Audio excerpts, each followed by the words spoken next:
Good morning students. तो मैं आज आपको बताऊंगी कि जो वेदर को जो इफ़ेक्ट्स करते हैं उन फैक्टर्स के बारे में, जो मौसम को प्रभावित करने वाले कारक हैं। तो टेम्परेचर है पहला, दूसरा rainfall, the amount of water droplets that fall back on the earth after condensation of water vapours is called rainfall. बारिश क्या होती है बेटा?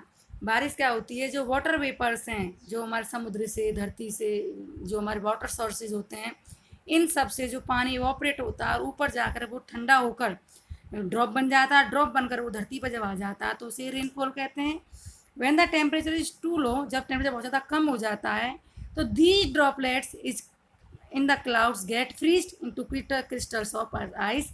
और जब ऊपर जाकर बहुत ज़्यादा टेम्परेचर डाउन हो जाता है तो जो ये ड्रॉप्स होती हैं क्या हो जाती हैं बेटा? फ्रीज हो जाती है, जम जाती हैं बर्फ़ के रूप में, क्रिस्टल्स ऑफ बर्फ़ के रूप में, क्रिस्टल्स ऑफ आइस, और कम ऑन द अर्थ है स्नोफॉल, और बारिश रूप में वो धरती पर आ जाते हैं।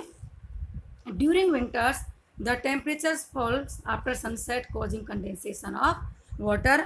और जब सर्दियों में आप देखते हो कि जो टेम्परेचर है वो इवनिंग में जब सन छुप जाता है, सनसेट के बाद कम हो जाता है, जिसकी वजह से क्या होता है? वाटर वेपर्स कंडेंस ठंडी हो जाती हैं नियर द ग्राउंड, धरती के नज़दीक वो ठंडी हो जाती हैं water vapours. These droplets hang in the air in the form of fog. और बेटा यही जो ये वाटर वेपर्स होती हैं ये क्या होती है बेटा? ये ठंडी हो जाती है, धरती पर लटक जाती है, ऊपर नहीं जा पाती। ऊपर क्यों नहीं जा पाती? क्योंकि ये हल्की नहीं होती। सर्दियों में टेम्परेचर कम होता है तो वो हल्की तो हो नहीं पाती हैं, वो टेम्परेचर वजह से, कम टेम्परेचर वजह से वो हैवी हो जाती हैं, और हैवी होकर क्या वो ऊपर नहीं जा पाती, वो वहीं रह जाती है नज़दीक धरती के। और जिस जो क्या किसका कारण बन जाती हैं? फॉग का कारण बन जाती हैं। नोट क्या करना है आपको? Rainfall is generally measured in millimetres. जो बेटा बारिश है इसे किससे मापते हैं? मिलीमीटर में मापते हैं। The instrument use to measure the rainfall is called rain gauge. और जो इंस्ट्रूमेंट बारिश को मापने का काम करता है, जैसे ये नहीं कहते भाई वहाँ पर बहुत हैवी बारिश हुई है, तो बारिश हैवी देखने से तो ना नप जाएगी बेटा, उसका कोई मात्रक होता है जिसे कहते हैं रेन गॉज। और इसे मापते किस में? मिलीमीटर में मापते हैं। It is a measuring cylinder with A funnel capped on its top. ये सिलेंड्रिकल शेप में होता है रेन गॉज। इसके ऊपर क्या होती है?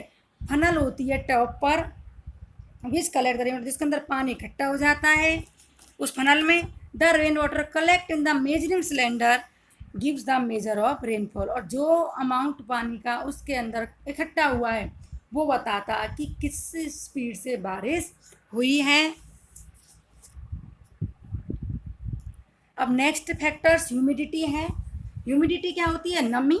पानी के अंदर जो इसके अंदर वाटर वेपर्स के अंदर जो पानी होता है उसे नमी कहते हैं, humidity. It is defined as the amount of water vapours in the air. पानी हवा के अंदर जो पानी होता है बेटा उसे नमी कहते हैं, humidity. It which cause dampness of the air. Air has the ability to hold certain. Air के अंदर बहुत ये एबिलिटी होती है कि वो अपने अंदर कुछ अमाउंट ऑफ वाटर को होल्ड कर लेता है। अमाउंट ऑफ वाटर वेपर्स को, the capacity of air to hold water increase the raise in temperature and falls if heavy rainfall occurs. और जो बेटा इस कैपेसिटी होती है इसकी अपने अंदर रोकने की, ये क्या होती है? Increase with the rise in temperature. जैसे जैसे टेम्परेचर बढ़ता है वैसे वैसे इसकी कैपेसिटी बढ़ती चली जाती है अपने अंदर वाटर होल्ड करने की। The humidity is measured by the instrument called the hygrometer. और बेटा ह्यूमिडिटी किससे मापी? हाइग्रोमीटर से। और हमने रेनफॉल किससे मापा? रेन गॉज से, ठीक है। और ह्यूमिडिटी हाइग्रोमीटर से।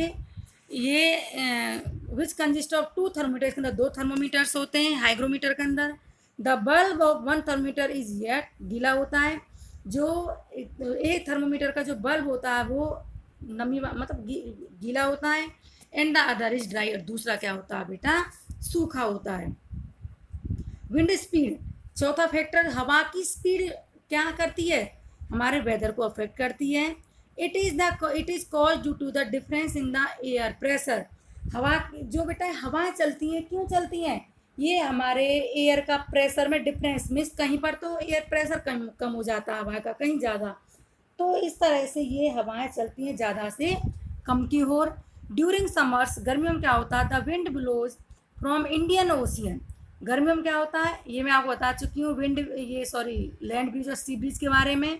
लैंड ब्रिज सी ब्रिज क्यों बनते हैं, तो यहाँ पर मैंने इसमें बताया है कि ड्यूरिंग समर, गर्मियों में जो हवाएं चलती हैं वो कहाँ चलती हैं? इंडियन ओशियन जो समुद्र जो ये हमारा ये इंडियन ओशियन है, जो महासागर है, हिंद महासागर है, इससे बे ऑफ बंगाल, बंगाल की खाड़ी है, यहाँ से हवाएं चलती हैं and cause rain in India, और जिस वजह से क्या होती है, हमारे इंडिया में बारिश होती है। वाइल ड्यूरिंग विंटर, सर्दियों में क्या होता है, it blows from mountains of north India, और सर्दियों में क्या होता है, जो हमारे नॉर्थ इंडिया के जो पर्वत हैं वहाँ से चलती है टूवार्ड्स नॉर्थन प्लेन्स, इसमें उत्तरी समतल क्षेत्रों की तरफ, एंड कॉज कोल्ड वेदर, और जिसका कारण क्या बनता है, ठंडा मौसम या फिर विंटर सीजन बन जाता है। तो बेटा आज के लिए आपका इतना ही काफ़ी है। बस आपको क्या करना है, आज दोबारा पढ़ना है कि जो ह्यूमिडिटी है वो किससे मापते हैं, जो क्या नाम है, हमारी बारिश है उसे हम किससे मापते हैं, ठीक है, टेम्परेचर का क्या असर होता है मौसम पर, ठीक है, विंड स्पीड का क्या असर होता है, ठीक है, और कन्वेक्शन क्या होता है, मीन्स ये सब चीज़ें आपको पढ़नी हैं, ठीक है। और क्या नाम है, आज के लिए इतना ही काफ़ी है। अब आपको मैं नेक्स्ट क्लास में बताऊंगी इस चैप्टर का जो बचा हुआ पार्ट है, उस सब के बारे में हम नेक्स्ट क्लास में स्टडी करेंगे बेटा। Thank you.